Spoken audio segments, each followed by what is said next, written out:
Hey, it's Sunny, and today we are exploring the question, is it really possible to love someone else without first loving yourself?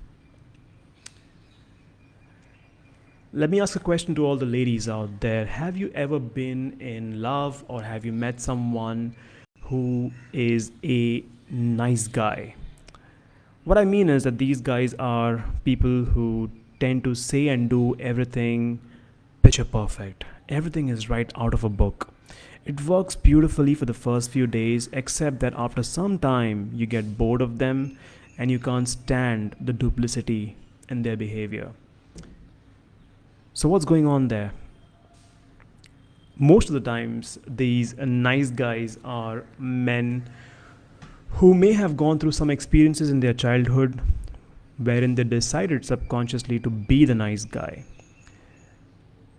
In our culture, it's very often seen and said that you should not cry like girls, or boys should not have such strong emotions, etc.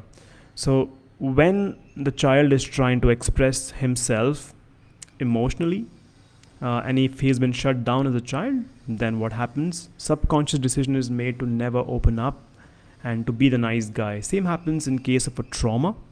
If the child has been through a trauma, then subconsciously a decision is made by him that he will never open up again and express himself emotionally, and therefore the facade of a nice guy is born, and they keep working out through the childhood. That works perfectly fine, but when they get into an intimate relationship, it doesn't hold for too long, because each of us has a need to match up with the intimacy of the other. And when we see that we are only interacting with the facade and not going beyond that, it's difficult for us to continue. Now, these men tend to do this because they are largely unaware of the need for self love. So, what does it mean to love yourself? In my experience, the way I see it is it's total unconditional love and acceptance for oneself, physically, emotionally, and even energetically. So, why is it difficult for a lot of us to truly love ourselves? And I've put together some reasons, they're not all of them, but some reasons for us to understand this subject. Number one, guilt. Number two, shame. Number three, inauthenticity. And number four, of course, is self image. It's all linked and connected. So let's go step by step, one by one. Number one, guilt. It stems from something that you think you may have done. I like to call guilt a pseudo emotion. It's not real. It feels real, but it is not real. The problem with guilt is that it bonds with us at our self identity level, and it can stay as our identity for as long as a lifetime unless we decide once and for all to drop it.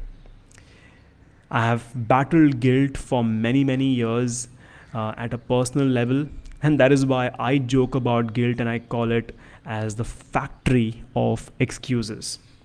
The reason why I call it as such is because guilt allows us to participate in the same activity or the same habit which we think we are guilty of. It's paradox, right? Most addicts feel guilty. Have you seen that? If you know someone who is a drunk, someone who has any other addiction, they do feel guilty at some point or the other. But we have to understand that it is their guilt that ties them to their identity as addicts. So that's how guilt works. Let's look at shame. These are very closely connected, guilt and shame. Now, shame can come from something which you may have done or something which someone else may have done to you. And in both the cases, the common thread is that guilt and shame, they reside in the past. And you know what's the best thing about the past?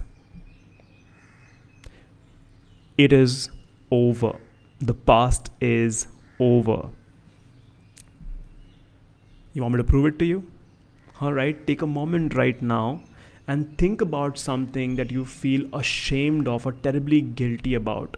It could be an event from your past, right? Just think about that right now. And let me ask you a question.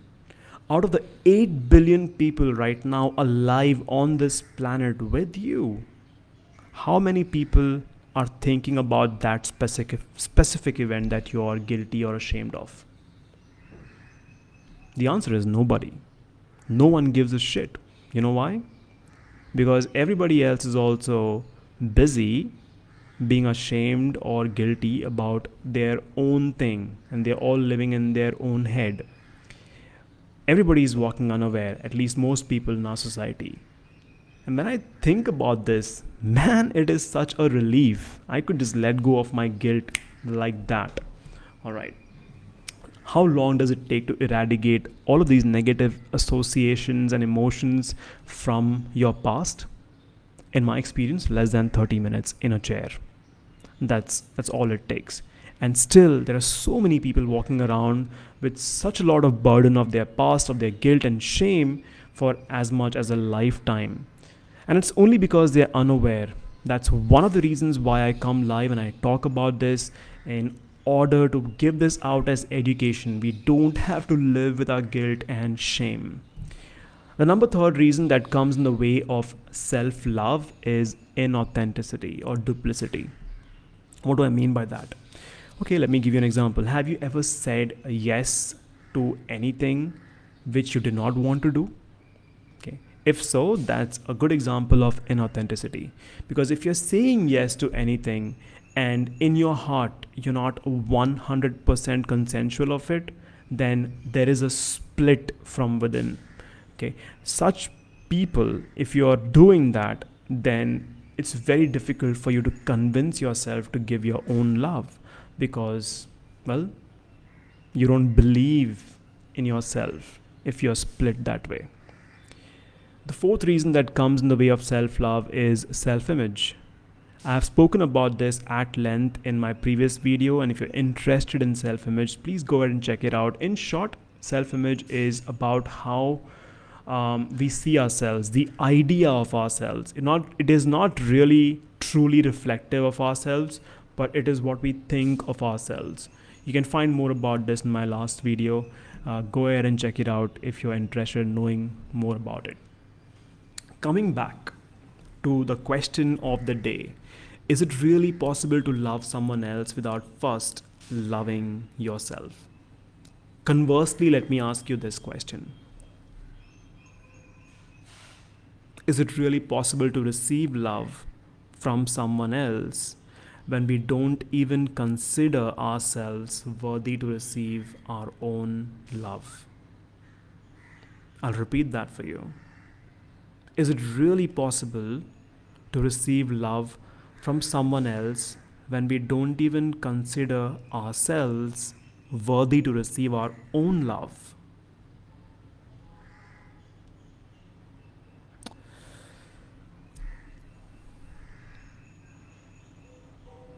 So what does self-love or lack of it really cost us? It can cost us so many wasted years. It can cost us years of feeling empty, helpless, and so unhappy. All the addictions, all the purchases and shopping cannot fulfill that lack, because it can only be filled with our own self-love. And all it takes to reverse this is one honest conversation with ourselves. That's right. And if no one else has told you this today, let me tell you this. No matter what you think you have done or what you think you have been through, you are absolutely 100% worthy of love, especially your own. If any of this has made sense to you, please feel free to share it with people who might need to hear this today. This is important, this is educational. So go ahead and do the good thing, share it with somebody else.